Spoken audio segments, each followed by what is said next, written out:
അപ്പോൾ ഇന്നത്തെ സ്പെഷ്യൽ ഒരു മാങ്ങയാണ് കേട്ടോ. ഇവിടെ വീടിൻ്റെ മുറ്റത്തുനിന്ന് ഒരു മാങ്ങ കിട്ടിയപ്പോൾ ജോസ് ഇന്ന് സാറ്റർഡേയും കൂടെ അല്ലേ, അപ്പോൾ എല്ലാവരും വീട്ടിലുണ്ട്.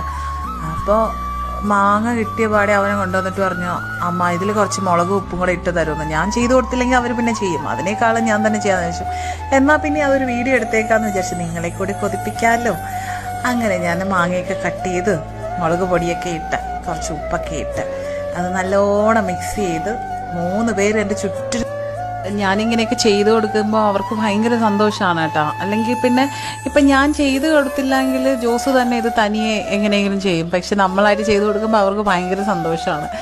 പിന്നെ അതിൻ്റെ ടേസ്റ്റ്, പിന്നെ എനിക്ക് പേടിയായിരുന്നു ഇപ്പം പച്ചമാങ്ങയൊക്കെ കഴിച്ചിട്ട് ഇനി വയറിന് എന്തെങ്കിലും പറ്റിക്കഴിഞ്ഞാൽ പിന്നെ അത് പിന്നെ പണിയാവും, അതിൻ്റെയൊക്കെ ഒരു ഇതാണ്. പിന്നെ അവരുടെ ഇഷ്ടമല്ലേന്ന് വിചാരിച്ചിട്ട് ഞാൻ അങ്ങനെ ചെയ്തു കൊടുത്തതാണ്. പക്ഷെ സംഭവം അടിപൊളി ടേസ്റ്റ് ആട്ടോ. അവർക്ക് ശരിക്കും നല്ല ടേസ്റ്റ് ഉണ്ടായിരുന്നു. ഇതിനൊരു പ്രത്യേക ടേസ്റ്റ് തന്നെ അല്ലേ, എല്ലാവരും കഴിച്ചിട്ടുണ്ടാവും. പച്ചമാങ്ങയിൽ ആ ഉപ്പും മുളകും കൂടെ ഇട്ട് മുളക് പൊടിയും കൂടെ ഇട്ട് കഴിക്കുമ്പോൾ അടിപൊളി, അതൊരു പ്രത്യേക ടേസ്റ്റ് തന്നെയാണ് അല്ലേ. എല്ലാവരുടെയും ഫേവറേറ്റ് ആയിരിക്കും മിക്കവാറും. അപ്പോൾ അതൊക്കെയാണ് ഇന്നത്തെ കാര്യങ്ങൾ. അപ്പോൾ ഇവർ ഹാപ്പിയായി, വീഡിയോ എടുത്തപ്പോൾ ഞാനും ഹാപ്പിയായി. ഇനിയിപ്പോൾ ഞാനും കഴിക്കട്ടെ. അപ്പോൾ ഓക്കെ, ടാറ്റാ ബൈ.